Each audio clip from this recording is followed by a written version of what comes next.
just now. Never mind, though, eh? Perhaps there'll be something next delivery. Come on, Ellen. Here.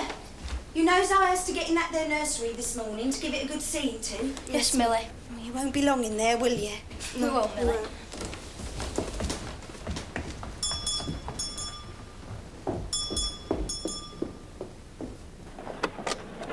Hello there. Good morning. It is indeed. And indeed it is with that and begone at all. The very top of the morning to you, miss. May yous go in good health. May the green grass of Kerry grow beneath your feet, and may the red Connemara roses bloom forever in your cheeks. Bedad and begone at all. Tell very much. And now, Colleen, yes. Millie, sir. And now, Millie, would you be after telling me, is that fine upstanding figure of a photographical gentleman, Mr. Ralph Garstanton, at home at all? Oh, he is indeed, sir. And whom shall I tell him is here? Bedad and begone tell him it himself is called. Himself, sir. Kindly inform your master that Patrick Seamus Sean O'Flaherty himself is here and desirous of speaking with him. Mr. Patrick Seamus Sean O'Flaherty himself, sir. At all. Will you step inside, sir?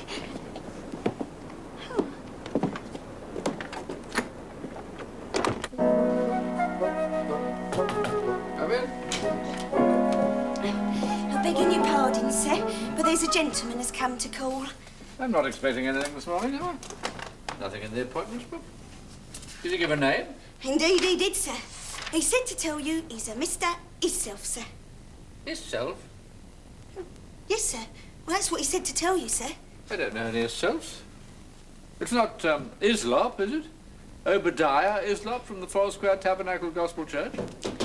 Hello there. Mr. Hisself, is it?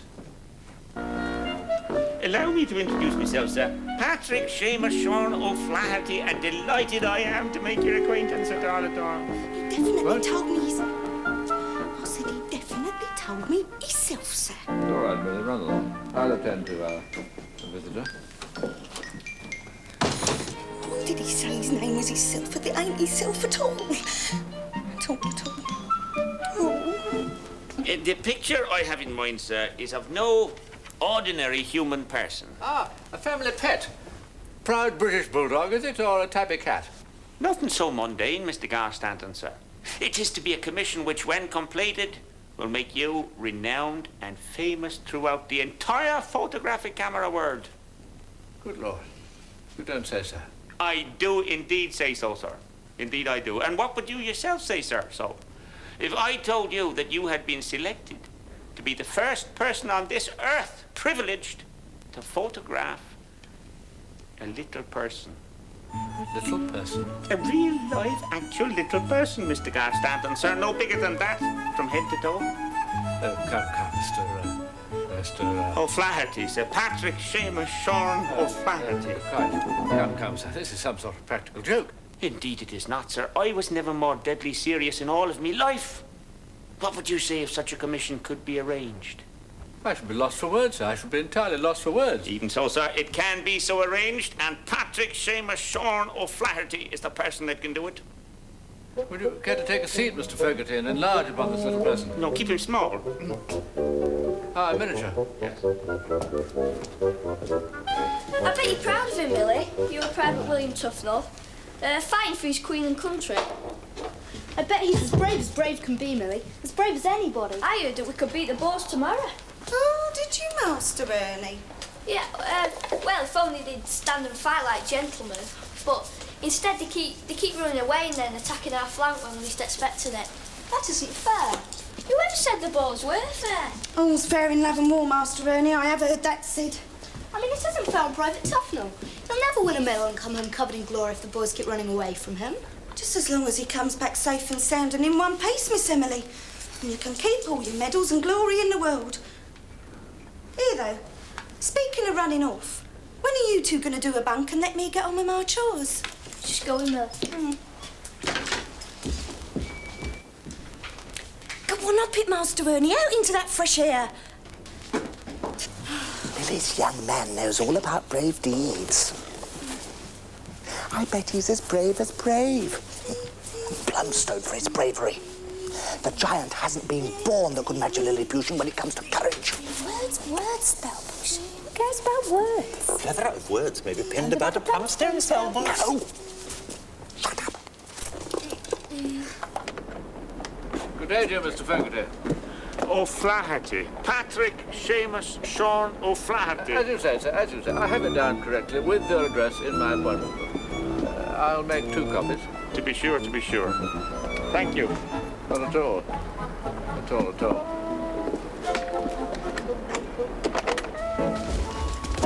Who is that? What do you want?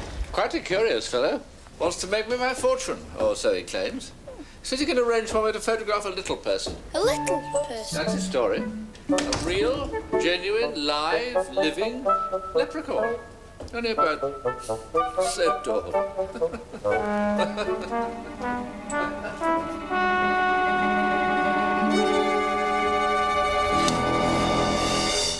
Confound this newfangled play actor's gum Arabic. What am I to do? Oh, come here.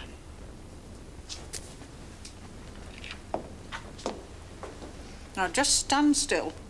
Stand still.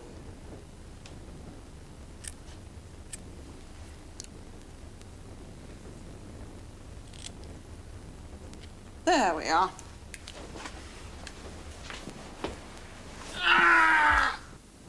Confound you too, Sarah. For I look more of an idiot now than I did before. Vanity of vanities, Howell, and all is vanity.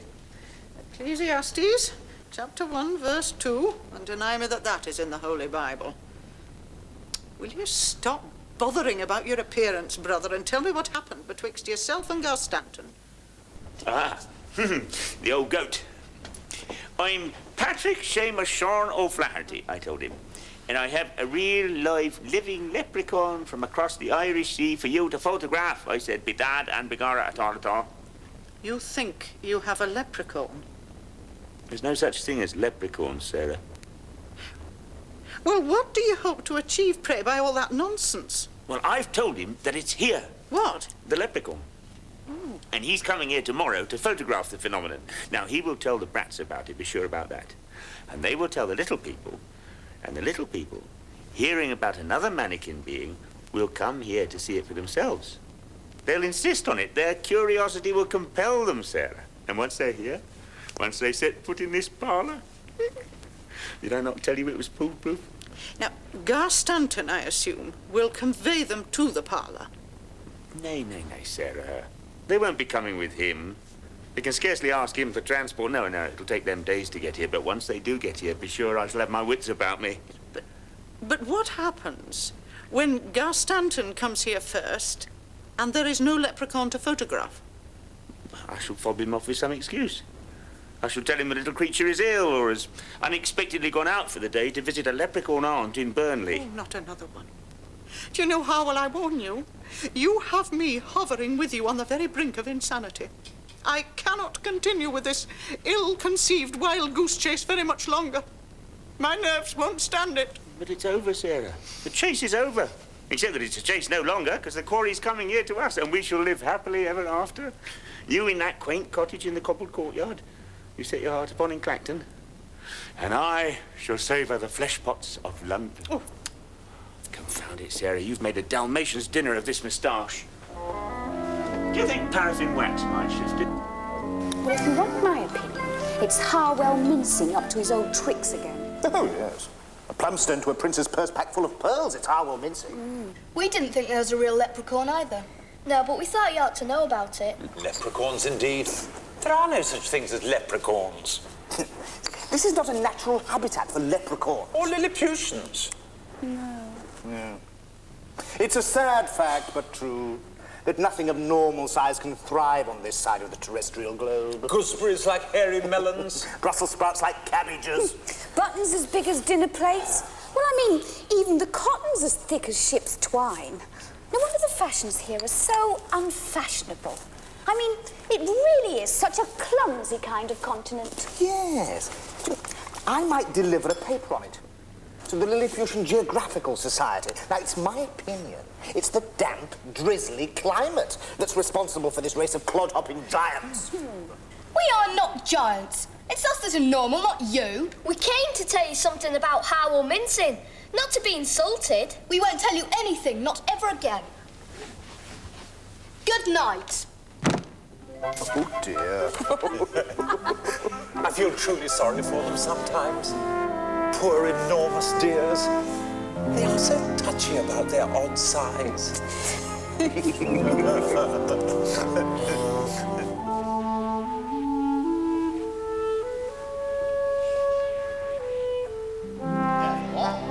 Fellow Lilliputians, it is my concern and evaluated opinion.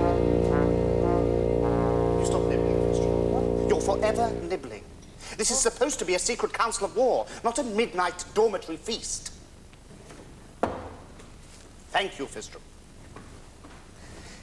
In my opinion, all this talk of leprechauns is no more than a ruse to inveigle us into the mincing's lair. Yes, well, we were all agreed on that, Spellbush. But I really don't understand why we've got to sit up all hours of the night discussing it. I mean, well, I look awful in the mornings without a good night's sleep. I've noticed that. Spellbush, what are we holding a council of war about? I mean, if we know that the mincings have laid a trap for us, surely all we need to do is ignore the bait. Wrong, Fistrom. I say we should take up the challenge. And walk straight into a trap. Why should we? What for? They said we didn't know the meaning of brave deeds. They think that only Private Tufnell can cover himself in glory. Well, we're going to prove them wrong. We'll show them what lion-hearted Lilliputians can achieve if they've the spirit for it. They won't make us feel small. I'm sick of Harwell Mincing coming here and trying to capture us. We'll take the fight to him. Don, I want you two outside in the fresh air, not cooped up in the nursery all morning. We won't. We're going out into the garden now. I'm glad to hear it. Millie, can you manage the tripod for me? Oh, yes. Thank you. Nursery?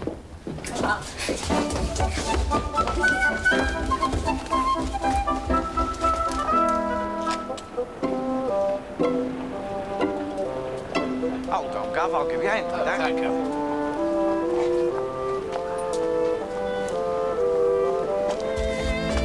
Oh, you left the door open. No, I didn't. And I didn't leave the doll's house open either.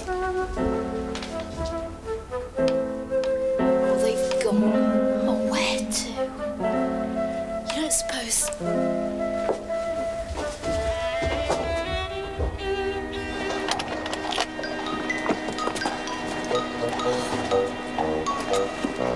Here. What are you two looking at? Nothing, Millie. I thought you told the master you were going into the garden. Just go. Well, go on then.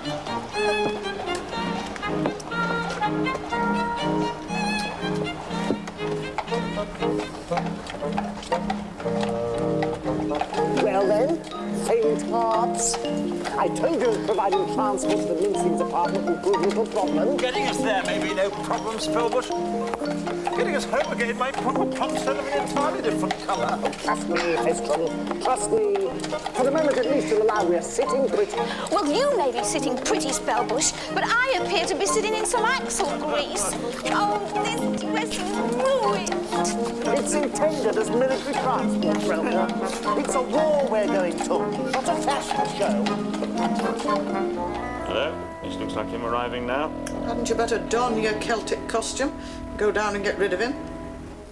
How can I, Sarah? Thanks to you, I have this monstrosity beneath my nostrils.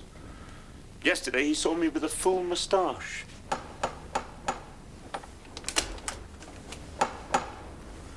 We'll pretend we're out. Shh.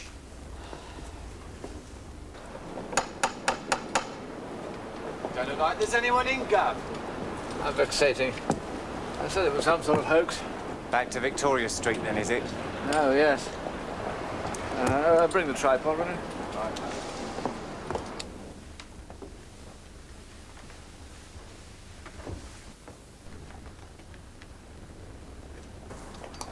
The fellow will get a bill from me all the same for his impudence. Send all the bills you wish, you old goat, but I will not honour them.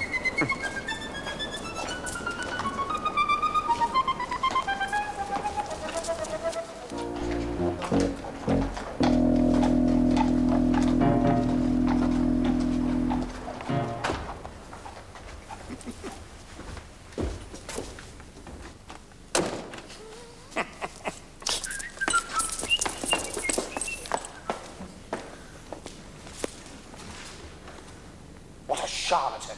Come on. Is it locked, Fistrum? Yes. You got us in here, Spellbush. How are you going to get us out of here? Leave the escape route to me. You two proceed upstairs, fire a few salvos across his bows while I prepare the final broadside. Right. What do you mean? You'll see. Engage, harass, and withdraw, Fistrum. Engagement, harassment, and withdrawal it shall be. Come on, Fistrum. I wonder if he knows what he's talking about. There's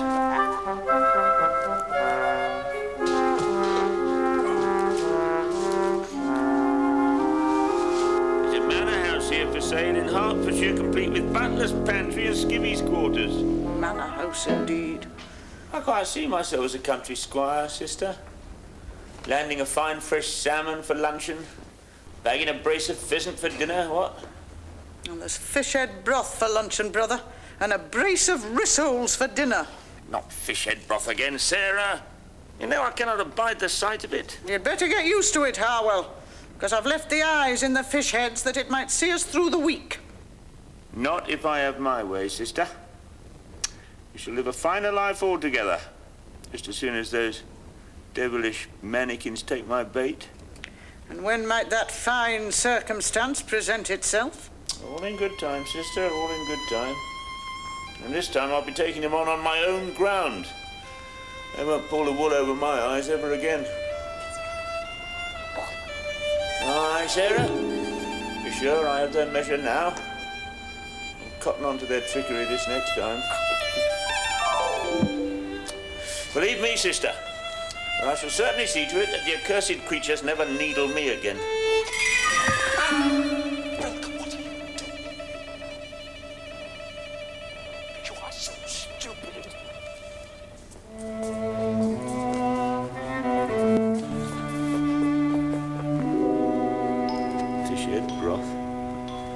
Fortune within our grasp, near as needs be.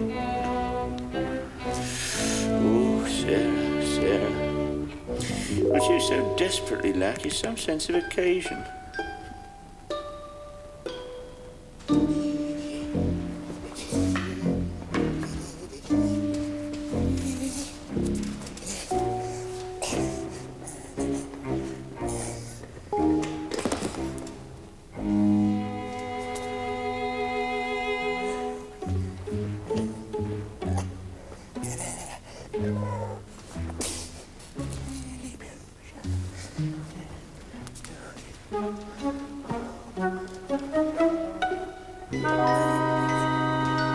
You may set no great store by my ambition, Sarah.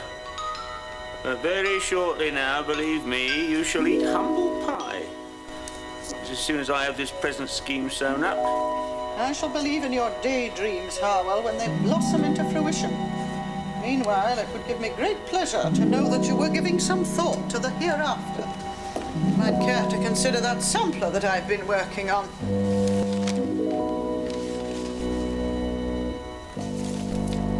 Whose dog is that then, Sarah? We haven't got a dog. Is your sanity not the only thing that's addled, Harwell? Is your eyesight going as well? Prepare to meet thy doom, is what it says. Hey, Sarah, I promise you, you've stitched prepare to meet thy dog.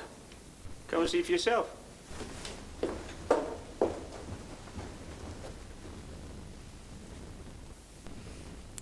Is this some sort of feeble attempt at humour, Harwell? Nay, sister, it's none of my doing. I'll testify on our mother's grave to that. Then... Oh, Sarah. You told me yesterday you were hovering on the brink of madness. Do you think you might finally have tipped over?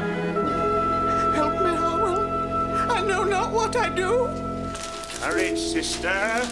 Do not falter, for I am that steady, unshifting rock you may rely on.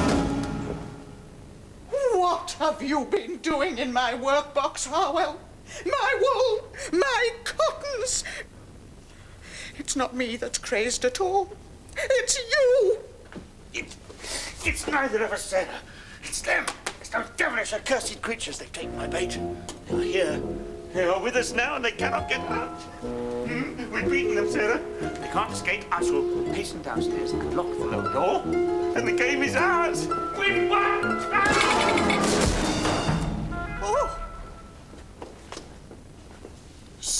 steady, unshifting rock indeed.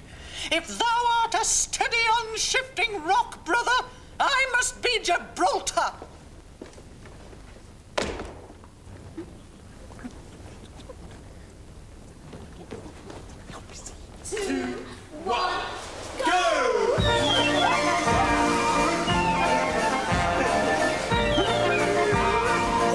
Another gallant Lilliputian victory, I call it, shipmates. And totally successful, too. I told you I'd get you out of here. You may have got us out of here, Spellbush. But we're still a long way from home. Faint heart. After you.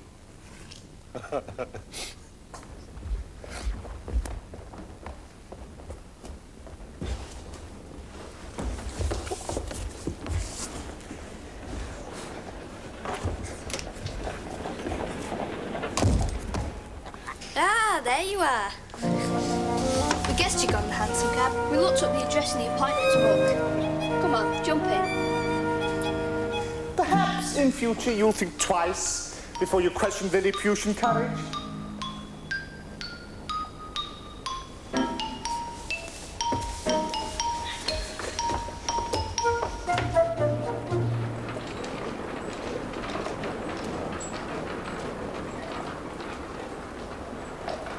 Good afternoon, miss. 2 penny posts for Gas Stanton. And 1 for Lottersby. From overseas. Good afternoon, miss. The postman's been cooked. Look what he's fetched. There now, what did I tell you, my dear? Open it then, let's hear him what he's got to say. Let's be having all the news. Ain't from him, Cook. Of course it is. Ain't from old William, this ain't. Who else would want to write you from foreign parts, I wonder? It ain't, though. It ain't his writing.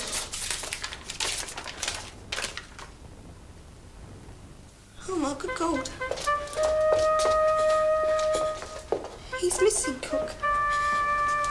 Missing in action. Somewhere called Powderburg it was. His regiment was in the forefront of the attack, only he won't never come back. It's from his pal, Private Tench. He'd given his Private Tench my address at Bill in case. Good of him to write, though, wasn't it? Back Powderburg.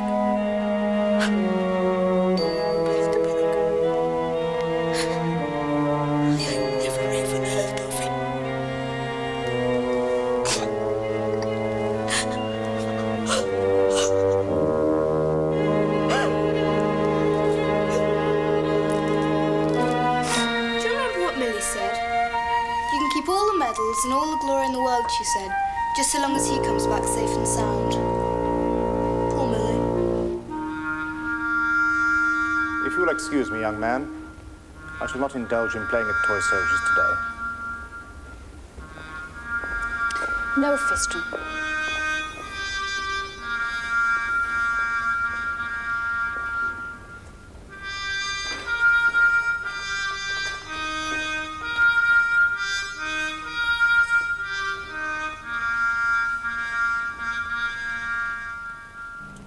The good, the bad and the downright ridiculous over on Talk TV now as John Henson picks out the very best moments from America's most outrageous daytime talk shows. Coming up next on Granada Plus, 30 minutes of motorbike madness with Jeff Stone and Two Wheels Better.